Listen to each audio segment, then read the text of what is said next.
मी आसिफ पठाण शिर्डीहून आलेलो आहे। मी 2022चा पात्र उमेदवार असून देखील आम्हाला न्याय दिला जात नाही आहे।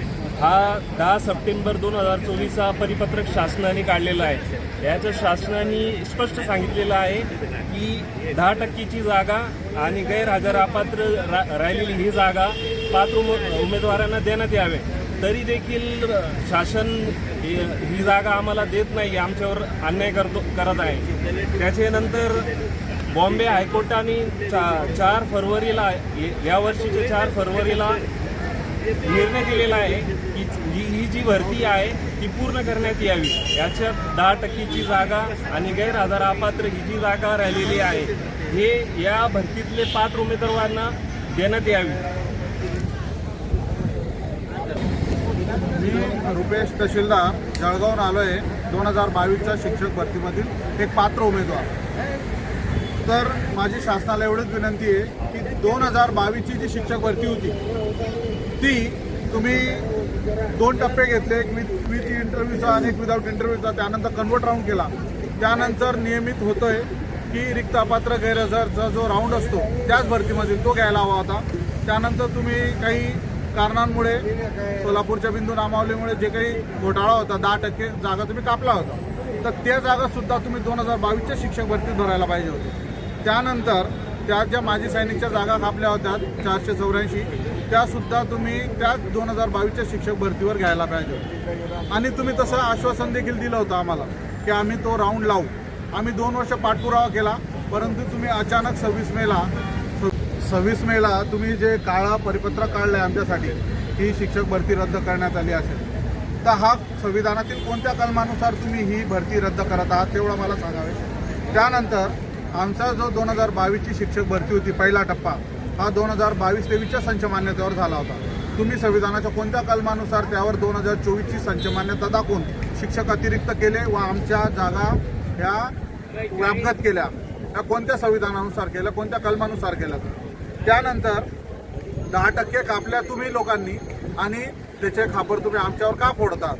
आमची यात काही चूक नाही, ही सर्व शासनाची प्रशासनाची चूक आहे। त्या 10% जागा तुम्ही आम्हाला द्यायलाच पाहिजे, कारण ज्या जागा कापल्या होत्या त्या 2022च्या होत्या आणि ते 2022च्याच मुलांना मिळायला पाहिजे, कारण तो त्यांचा हक्क आहे। त्यानंतर त्यातूनच ज्या रिक्त अपात्र गैरहजर जागा आहेत ते देखील 2022च्याच भरतीवर भरण्यात यायला पाहिजे। आणि त्यानंतर माजी सैनिकच्या ज्या जागा उरल्या होत्या त्या देखील तुम्ही 2022च्या संच मान्यतेवर भरल्या जायला पाहिजे, कारण संविधानाचा त्याच्यामध्ये एक सुप्रीम कोर्टाचा एक आदेश आहे। त्या आदेश सांगतो की ज्या भरतीमधील या माजी सैनिकच्या जागा असतील त्याच भरतीच्या मुलांना या जागा देण्यात याव्यात, कारण तेच पात्र आहे। तुम्ही त्या जागा पुढे फॉरवर्ड करू शकत नाहीत। हा एक सुप्रीम कोर्टाचा दाखला देखील आहे। त्यामुळे माझी शासनाला एकच विनंती आहे, तुम्हाला आमच्या जीवनाशी खेळायचा कोणीच अधिकार दिलेला नाही। आमचा जो अधिकार आहे तो आम्हाला पाहिजेच आणि तो मिळवल्याशिवाय आम्ही राहणार नाही। त्यामुळे झालीच पाहिजे, झालीच पाहिजे, झालीच पाहिजे, लागलाच पाहिजे, झालाच पाहिजे, झालाच पाहिजे, झालाच पाहिजे, 10% जागा आल्याच पाहिजे, आल्याच पाहिजे। हम ना किसी से भीख मांगते, हक मांगते, हम ना किसी से भीख मांगते, हम हमारा हक मांगते। 2026चा परिपत्रक रद्द झालाच GR रद्द झालाच पाहिजे, झालाच पाहिजे, झालाच पाहिजे। 26 मे 2026चा GR रद्द झालाच पाहिजे, झालाच पाहिजे, झालाच पाहिजे। 26 मे 2026चा परिपत्रक रद्द झालाच पाहिजे, झालाच पाहिजे, झालाच पाहिजे। आज आम्ही सर्वसामान्य अभियोग्यताधारक कृती समिती यांतर्फे आज मुंबई इथे आंदोलन करत आहोत। जोपर्यंत आमच्या मागण्या पूर्ण होत नाही तोपर्यंत आम्ही इकडनं उठणार नाही। तुम्हाला या मागण्या मान्य कराव्याच लागतील। आमच्या मागणी क्रमांक 1 माजी सैनिकाच्या जागेचा कन्वर्ट राऊंड झालाच पाहिजे।